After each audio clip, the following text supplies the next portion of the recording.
A lo largo de la historia se han mejorado y perfeccionado las videoconsolas. Las primeras fueron máquinas recreativas que estaban en locales de ocio específicos para su uso.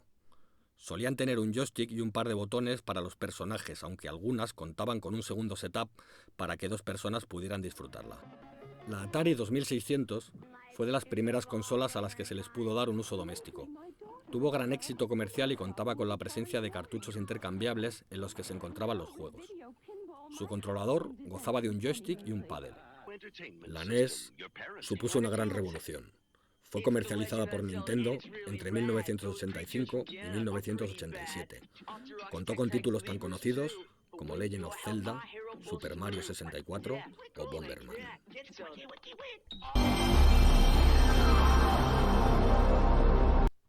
Por otro lado, el gigante Sony evolucionó desde la PlayStation X hasta la que hoy en día es la PS4 Pro, siendo todas sus consolas de las más vendidas de la historia. Incluso ha llegado a trastear con la realidad virtual, pero de eso hablaremos más adelante. And guard the secrets buried beneath its crumbling ruins.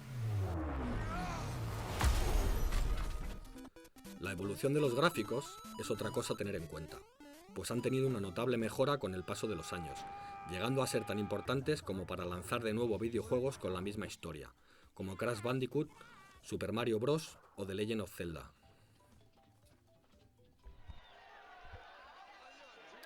Actualmente, el sector de los videojuegos está en auge, siendo el siglo XXI el idóneo para su desarrollo, con una población cada vez más gamer y con más sed de buenas historias que jugar. Pero en este sector ya profundizaremos en puntos más adelante. Un guión de videojuego mezcla elementos clásicos de la narrativa como los personajes con elementos de los concursos, un reto, una competición o un puzzle a resolver.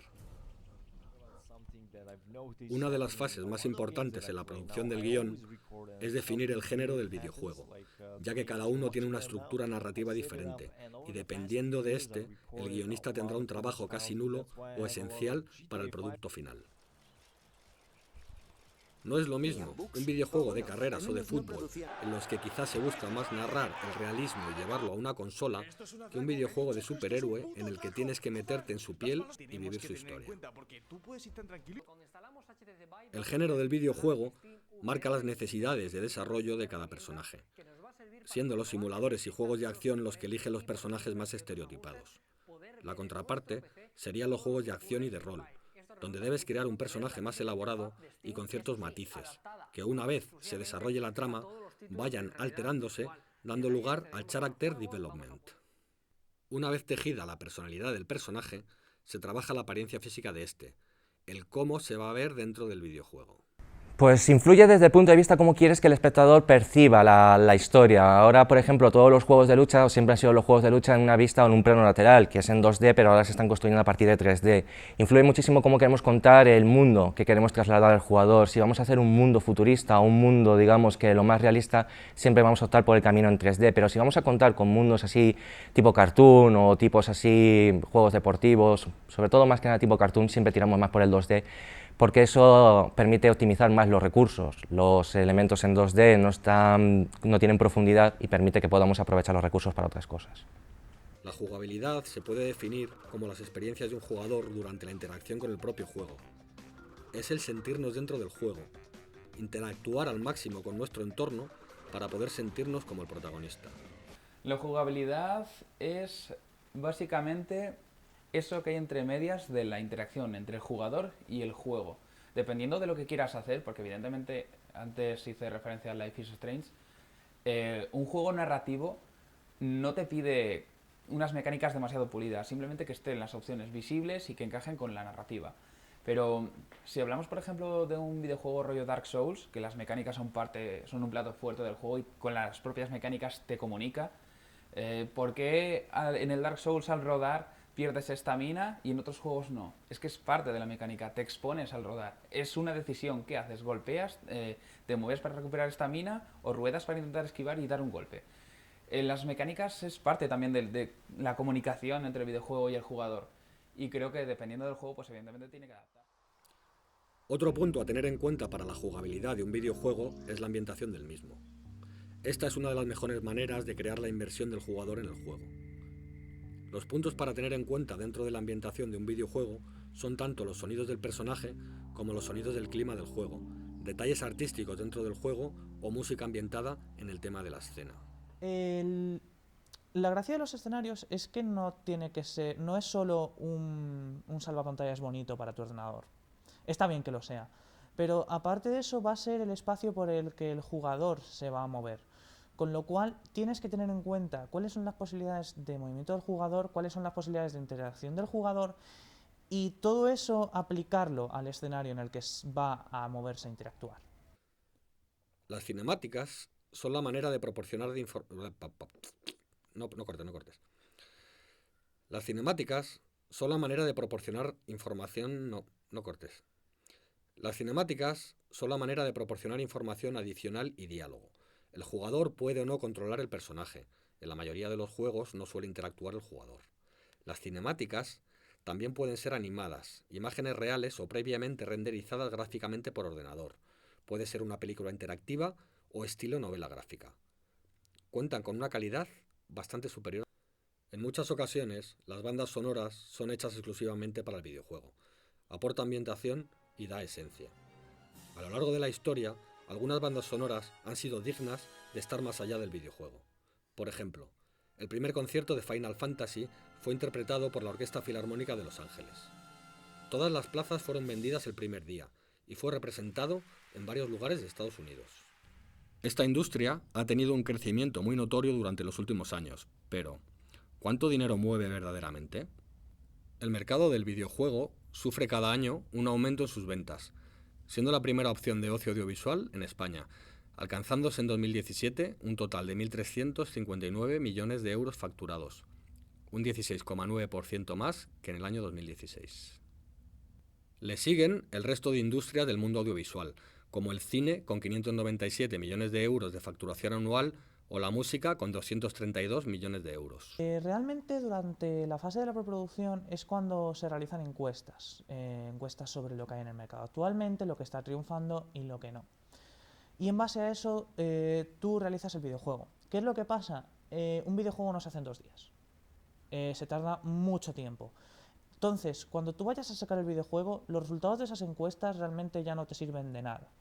Con lo cual, ¿qué va a triunfar y qué no? No lo puedes saber. Al final es lanzarte a la piscina, tener suerte y hacer una buena publicidad.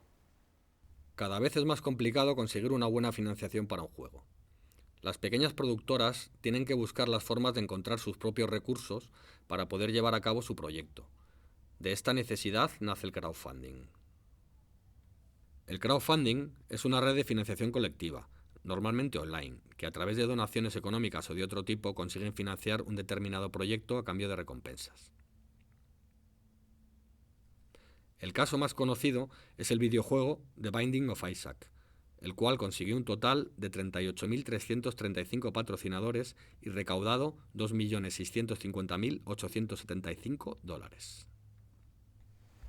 Pues es complicado mantener un juego arriba, ya que siempre suele ir por modas normalmente. ¿Cómo puedes hacer que esté lo más en la ola posible? Pues metiendo actualizaciones, contenido extra. Por ejemplo, en el caso del Fortnite está triunfando mucho por actualizaciones constantes, está apoyando mucho a su comunidad y también le está dando mucha publicidad a su juego. No solo ellos, sino los jugadores. En partes que no se explican en la historia y La industria de los videojuegos goza de un público muy fiel, esperando siempre al siguiente lanzamiento de su saga favorita para ser los primeros en comprarla. Depende del tipo. Tenemos Let's Players, gente que juega, que resube esas partidas y que puede rentabilizar un juego y que puede hacer que su canal gire en torno a un juego, intentar algo variado, es más complicado en YouTube, por ejemplo, o en Twitch. Si quieres que te vea la gente, tendrás que buscar un conejo blanco. ¿Qué puedes hacer si tienes un canal que estás empezando? Igual Fortnite, aunque estará saturado, que es el juego que más se ve ahora mismo de momento, igual jugar Fortnite es la mejor forma. Aún así, por llamarlo de alguna forma, el mercado de Let's Players está como muy saturado. Las primeras versiones funcionales de un videojuego no salen al mercado o lo hacen de forma limitada. Un juego tiene que probarse antes de su lanzamiento. Hay dos versiones fundamentales de prueba. La versión alfa, que es la primera versión inestable, y la beta, que es la primera versión completa del videojuego. Un bug es un error en el software que afecta al funcionamiento del videojuego.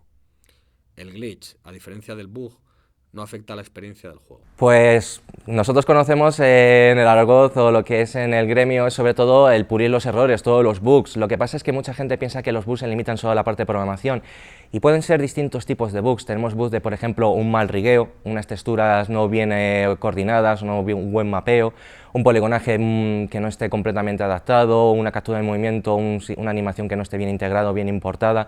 Son muchísimos pasos hasta que llegamos a la fase beta, que ya es prácticamente un juego que ya se puede directamente comercializar, aunque no siempre.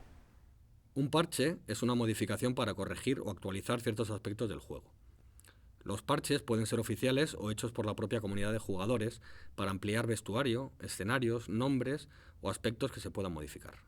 Muchos videojuegos utilizan contenido descargable después del lanzamiento, con material nuevo, exclusivo o adicional. Esto es conocido como DLC y asegura ingresos posteriores a sus creadores. La realidad virtual y el hiperrealismo en los videojuegos cada día es más patente. Es una técnica que se utiliza para sumergir al jugador en un entorno virtual en el que sigue siendo el protagonista, pero esta vez rodeado de todos los personajes que le acompañarán. Adicción o simplemente pasar el rato con un videojuego. Miles de personas pasan horas diarias enfrente de una pantalla mientras juegan a videojuegos.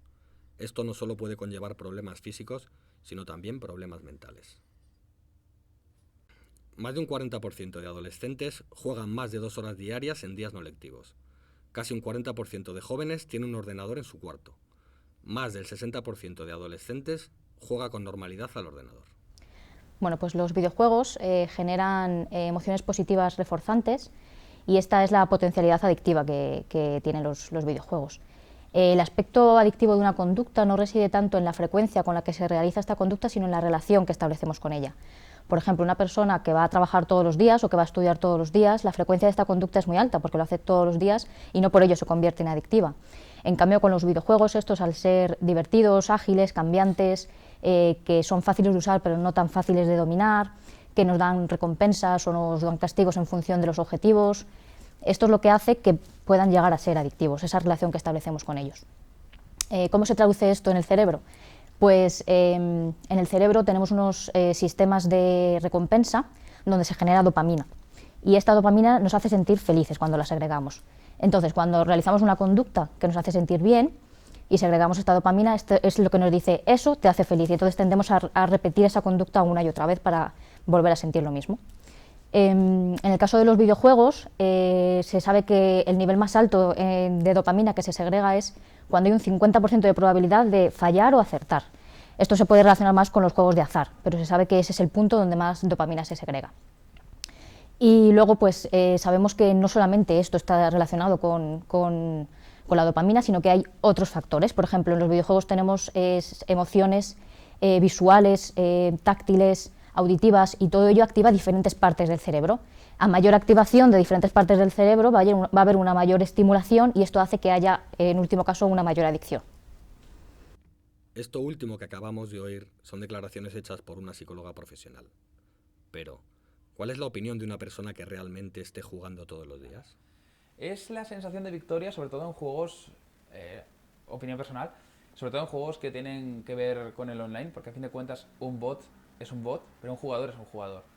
Y hay gente que además se obsesiona con subir de rango en determinado tipo de juegos, que si alcanzar determinadas ligas. Y sí que es verdad que cuando son juegos con una fórmula repetitiva, pero que a su vez el propio formato, al tener otros jugadores, al tener muchas variedades, muchas variables, una partida de League of Legends no es lo mismo que te toque en línea contra un personaje cuerpo a cuerpo que contra uno rango o contra uno que sea híbrido, cosas así. Cada partida es diferente, así que aunque sea el mismo mapa, el mismo juego, siempre hay algo diferente. Pueden generar cierta adicción, sobre todo en gente que no es tan consciente de lo que hay. Un niño puede generar cierta adicción, o eso es lo que yo interpreto, pero no son algo que genera adicción como se presenta en los medios de comunicación. Fortnite es el juego de moda hoy en día para aproximadamente más de 45 millones de personas. ¿Qué es lo que realmente hace que estos videojuegos sean tan adictivos? Estamos de acuerdo en que los videojuegos pueden llegar a ser adictivos, pero ¿Se puede sacar algo bueno de estos? A todos los que jugamos nos gusta sentirnos identificados con el personaje principal y con su historia, aunque en casi todos los videojuegos el protagonista es algún personaje masculino casi idealizado. Es por esto por lo que nos gusta jugar a la mayoría de videojuegos. Nos sentimos representados con este personaje y nos hace formar parte de su historia. Es una pregunta bastante curiosa que me la hagas a mí, porque realmente yo soy el target de los videojuegos en general. Soy un hombre cis, blanco, hetero. Básicamente todos los protagonistas de los videojuegos suelen ser así. Evidentemente cualquiera que quiera llevarme la contraria sacará 4 juegos específicos, hará un cherry picking curioso y me dirá, pues mira, aquí el protagonista es negro, aquí la protagonista es una mujer. Sí, vale, pero la inmensa mayoría de los videojuegos a mí me representan. Yo no siento mis carnes no ser representado, así que no puedo hablarte a nivel personal, pero sí que es verdad que yo trato con gente que juega videojuegos que no tienen las mismas características que yo. Y sí que es verdad que esas personas se quejan de que no hay representación. Claro, una persona con mis características ve ajeno el tema de las representaciones como Vali. Bueno, eso habría que diferenciar dos cosas. Por un lado, hay videojuegos que nos permiten identificarnos más con ellos. Por ejemplo, en el caso de los Sims, nos permite elegir la persona que quieres ser, si quieres ser hombre, si quieres ser mujer, si quieres ser blanco, si quieres ser negro. Nos permite elegir el trabajo que vamos a realizar, nos permite elegir la casa que vamos a tener, la familia que vamos a tener. Todo eso nos va a ayudar, si la persona quiere, a identificarnos más con esa persona, y eso puede tener efectos positivos, por ejemplo, para afianzar más nuestro autoconcepto, para lograr objetivos que en la vida real a lo mejor en ese momento no podemos conseguir, como tener una mansión. Eso sí puede ser positivo y puede tener efectos buenos para el jugador. Pero luego hay otros juegos, como por ejemplo el Grand Theft Auto, donde el protagonista atropella a personas con el coche, destruye propiedades, se pelea. En ese caso, identificarse con ese personaje sería negativo, porque de hecho hace poco ha salido un chico que jugaba muchísimas horas a ese juego, hasta tal punto de no diferenciar entre la realidad y la ficción, y llegó a coger su coche, salir a la calle y ponerse a atropellar personas porque estaba demasiado metido en esa adicción, y identificarse con ese personaje en concreto no es beneficioso. Los videojuegos, claro que sí. Depende del juego, se podría decir que ayuda a desarrollar ciertas capacidades. Por ejemplo, una persona que juega un juego de estrategia, su gestión de recursos va a ser mucho más eficiente que una persona que no ha tocado nada así, que no tiene que gestionar nada. Una persona que juega juegos muy mecánicos, que requieren cierta estrategia, no desde el punto de vista de, por ejemplo, Stellaris, Warcraft 3 o Age of Empires o StarCraft, sino una persona que juega juegos de pelea, a tiempo real, reflejos, todo esto lo estás entrenando de forma continua.